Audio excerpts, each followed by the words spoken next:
So that was a heating curve, which, curve, it was straight lines, right? It's not really a curve. Phase diagrams are another way of looking at changes of state.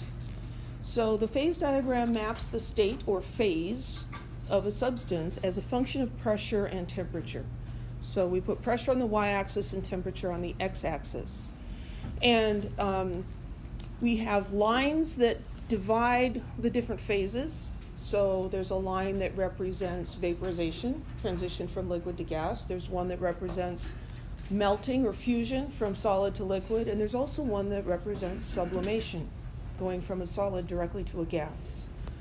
Between those lines are regions which represent conditions under which that particular phase is stable. So let's just peek at one real quick here. So here's a phase diagram for water. You've got pressure on the y-axis, not to scale. Temperature, not to scale, over here. So here we have solid, liquid, and gas. This is the fusion curve, representing the transition between a solid and a liquid, the vaporization curve, and the sublimation curve. So at 0 degrees Celsius and 1 atmosphere, or 760 torr, that is the melting point of water, the freezing point. It's the same thing, right? And so at 0 degrees, you are at that transition. If you go to a warmer temperature at atmospheric pressure, you're going to have liquid. At 100 degrees Celsius, that's where you get the transition between liquid and gas. The water's boiling. You go above 100 degrees Celsius, and the gas phase of water is stable. That makes sense? We talked about the critical point. The critical point for water is up here. Above this temperature, you can't have liquid water. So above this temperature, the liquid and the gas merge together into a supercritical fluid.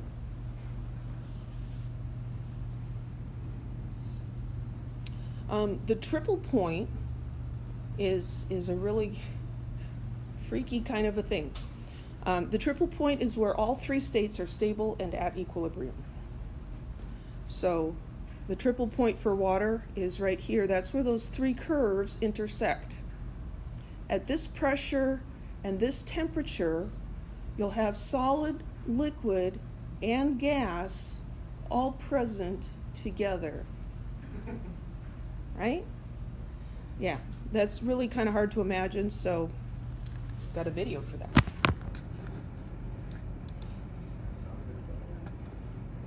It's just kind of tricky. So this is tert butyl alcohol. This is not water.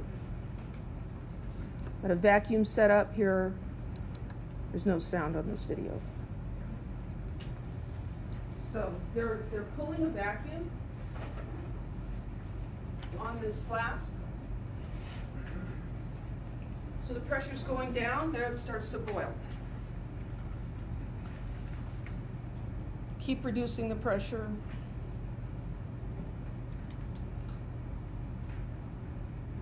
This causes the temperature to change as well. So 30 seconds later,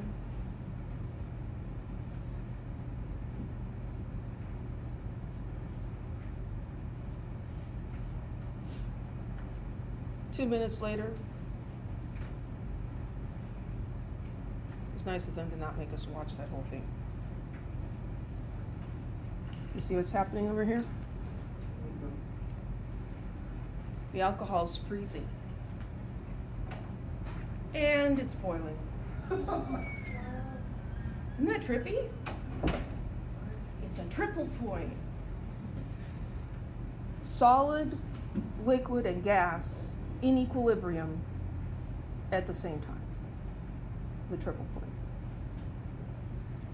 It's just freaky.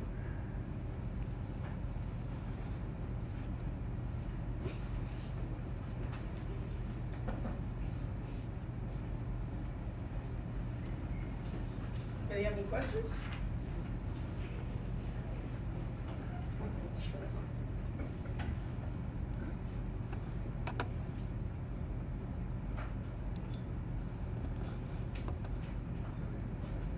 So now it's pretty much all frozen.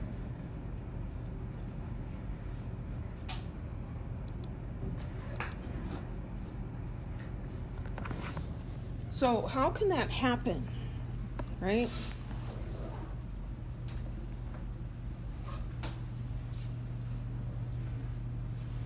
So here's the triple point for water. And if you start up here at normal pressure and you pull a vacuum on it, you reduce the pressure. Maybe let's say we were at 25 degrees Celsius. So you get here and the water begins to boil at this lower pressure. As the water boils, what does it do to the temperature of the liquid? The temperature of the liquid will begin to go down because you're pulling out all the higher kinetic energy molecules. So the temperature is going to change, and the temperature will go down until you get to this point here where it begins to freeze also. Yeah, it's a bit much to absorb on a Monday morning. That's a triple point. So phase diagrams are going to look different for different substances. And we talk about navigating within a phase diagram. So we can look at changes in temperature or changes in pressure by moving through this diagram. So if we're at 1 atmosphere and minus 25 degrees Celsius, like we were in that heating curve, and we just increase the temperature, we can see what's going to happen. As we increase the temperature, when we get to this temperature, the ice will melt. As we continue to increase the temperature, we've got liquid water until we get up to here, and then it boils, and then after that we have a gas. Or we can look at a change in pressure at a constant temperature. If we start at 1 atmosphere and 25 degrees Celsius and we reduce the pressure, pressure goes down, we still have a liquid. When we get low enough, we're going to have the water begin to boil at room temperature. Did I tell you about that? Yeah. High school memory, right? Boils at room temperature. If you keep reducing the pressure, it'll all turn into a gas. And so you can navigate in the phase diagram. Here's a couple of other substances, iodine and carbon dioxide. They have different curves. The slopes are different, the triple point's in a different place, the critical point's in a different place. For iodine, we see that this fusion curve has a positive slope instead of a negative slope. So here for the water, it's a negative slope. That's unusual. Most substances are not like that. This is why ice skates work. Because when you put pressure on ice, it melts. You increase the pressure at the same temperature, and the ice will melt. So what happens with an ice skate, you're putting all of your weight on this narrow metal blade, right? That's a lot more pressure than just walking around in your tennis shoes. So you've got a lot of pressure on the ice, and that causes the water right under the blade, the ice, to melt. Ice with a little water on it is much more slippery than just really cold ice. And so that's why ice skates work. But most substances do not have this negative slope. So here for iodine, we see a positive slope. If you put pressure on the liquid, it will freeze, which is the opposite of what water does. This is carbon dioxide. Carbon dioxide is unusual in that there's no stable liquid state at normal pressure. So here's 1 atmosphere of pressure, and you go from cold temperatures and you increase the temperature and it sublimes. There's no liquid CO2 at normal atmospheric pressure. To get a liquid, you have to go up here, you have to be at 5.1 atmospheres or above to get liquid. And the supercritical fluid happens above the critical point, 72.9 atmospheres, 31 degrees Celsius. So you can get supercritical CO2 at a temperature, it's above room temperature, but it's below body temperature. It's not exactly hot. It's just slightly warm.